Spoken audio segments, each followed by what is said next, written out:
Tim Forensik Disaster Victim Identification atau DVI RS Bayangkara Surabaya menghadapi sejumlah kendala dalam proses identifikasi jenazah korban reruntuhan bangunan pondok pesantren Al-Qazini Sidoarjo, Jawa Timur. Kepala Bidang DVI Pusdokes Polri Kombes Pol Dr. Wahyu Hidajati menjelaskan bahwa terdapat 4 aspek utama yang menjadi hambatan. Mulai dari rusaknya sidik jari, tak ada ciri khas pada gigi korban, seragam tanpa identitas hingga keluarga yang tak mengingat ciri fisik korban. Tim DVI pun akan menggunakan tes DNA sebagai langkah terakhir. Tes DNA ini dianggap paling akurat untuk mencocokkan identitas korban dengan keluarga. Dan untuk informasi selengkapnya akan disampaikan oleh jurnalis kami dari Harian Surya, Luhur Pambudi. Silahkan rekan Luhur Pambudi dengan laporan Anda. Oke, baik Iraka. Anggota tim forensik Posko DVI RS Bayangkara Surabaya menemui sejumlah kendala selama mengidentifikasi jenazah korban runtuhan bangunan bertingkat Ponpes Al-Qazini Budoran Sidoarjo. Kabid DVI Pusdokes Mabes Polri Kombes Pol Dr. Wahyu Hidajati menyebutkan kendala tersebut terdiri dari 4 aspek, diantaranya aspek pertama yakni rusaknya kondisi sidik jari para korban, sehingga hal tersebut menyulitkan petugas untuk melakukan pencocokan database identitas korban melalui pendeteksian sidik jari menggunakan alat mobile automatic multi biometric identification system atau biasa disebut MAMBIS. Kalaupun sidik jari ke para korban berhasil dideteksi, nyatanya belum ada perangkat yang berhasil merekam secara umum data sidik jari dari para korban yang berusia di bawah umur 12 tahun hingga 15 tahun lagi, dan mereka juga belum memiliki KTP. Aspek kedua yakni belum ditemukan ciri khas dan khusus pada gigi yang menjadi bahan pembeda dari masing-masing korban berusia kisar 15 tahun itu. Apalagi data antemortem dari keluarga korban belum secara rinci menghimpun karakteristik gigi dari korban yang dilaporkan hilang. Aspek ketiga yakni tidak ada pembeda pada bagian dari para korban karena ternyata pakaian yang dikenakan para korban pada saat kejadian cenderung seragam, yakni mengenakan pakaian baju koko dan bersarung.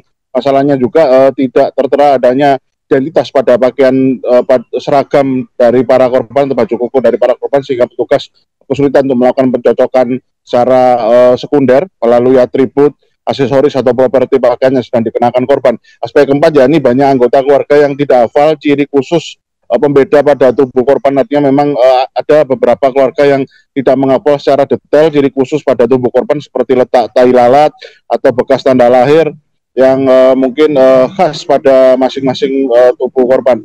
Dan kalau memang proses identifikasi pencocokan sekunder tersebut benar tidak berhasil dilakukan, maka Wahyu menjelaskan pihaknya atau pihak tim DVI akan melakukan metode pencocokan data primer yang paling mutakhir, ini menggunakan tes DNA, dan kelebihan metode tersebut hasil pencocokannya mungkin bisa disebut nyaris tak terbantahkan atau sangat akurat, namun kelemahannya adalah membutuhkan waktu yang cukup lama, yakni untuk yang paling lama 2 pekan dan paling singkat 3 hari.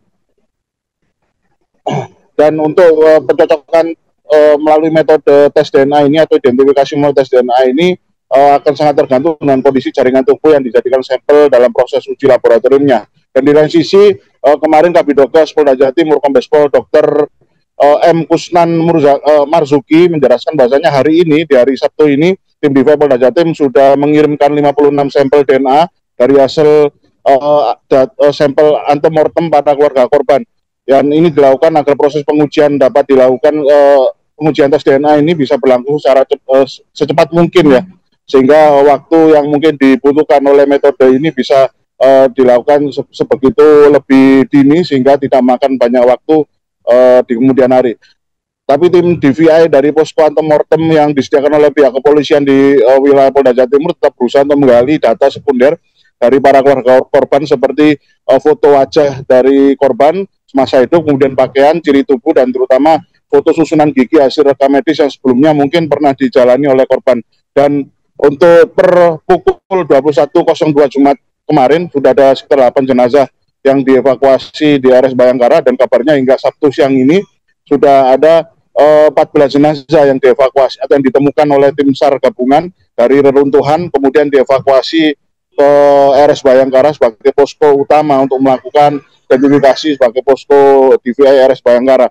Kemudian soal update perkembangan pencarian korban yang terjebak saat ini memang masih terus berlangsung, dan berdasarkan data dari BNPB Pusat hingga Jumat tanggal 3 pukul 23.05 kemarin, data terbaru akibat insiden ini tercatat ada sekitar 167 orang. Dari jumlah tersebut 118 telah ditemukan dengan rincian, yakni 103 dalam keadaan selamat, dan 14 orang dikabarkan meninggal dunia, dan 1 orang telah kembali ke rumah tanpa memerlukan penanganan medis lebih lanjut. Untuk data korban selamat sebanyak 14 orang dinyatakan masih menjalani perawatan di rumah sakit, 89 orang telah diperbolehkan pulang, dan 1 orang masih harus dirujuk di sebuah fasilitas layanan kesehatan yang ada di Kabupaten Mojokerto. Dan sementara ada sebanyak sekitar 49 orang lainnya berdasarkan daftar absensi yang dirilis oleh pihak pondok pesantren yang diduga masih dalam pencarian oleh tim SAR gabungan. Dan tim SAR gabungan hingga saat ini masih terus bekerja mencari korban yang terjebak. Kami meminta dukungan doa seluruh masyarakat Indonesia, dan kami terus berharap menemukan korban selamat di balik reruntuhan. Kami terus berharap menemukan korban selamat di balik reruntuhan. Kami terus berharap menemukan korban selamat di balik reruntuhan. Demikian reportase kami, Iraka, kembali ke studio. Baik, terima kasih rekan Luhur Pambudi atas laporan Anda dan selamat bertugas kembali. Dan untuk melengkapi informasi tersebut, Tribuners, kami telah menghimpun keterangan dari Kabid DVI Pusdokas Polri, Kombes Pol Dr. Wahyu Hidajati. Anak-anak ini kan rata-rata yang diperiksa itu 12-15 tahun. Gitu kan. Nah, jadi sidik jarinya sudah mulai rusak karena sudah mulai pembusukan. Kalaupun ada sidik jari, pembanding dari KTP kan belum membuat. Begitu. Jadi kalau dicocokkan dengan mambis, kemungkinan besar tidak ketemu. Itu satu, itu dari sidik jari. Dari gigi, nah gigi rata-rata umur 12-15 itu pertumbuhannya kan hampir sama. Ciri-ciri khusus sampai saat ini belum didapatkan. Misalnya ada yang copot satu atau apa, itu belum ada yang khas gitu dari laporan keluarga dan yang ditemukan.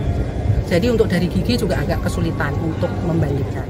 Download Tribun X sekarang, menghadirkan lokal menjadi Indonesia.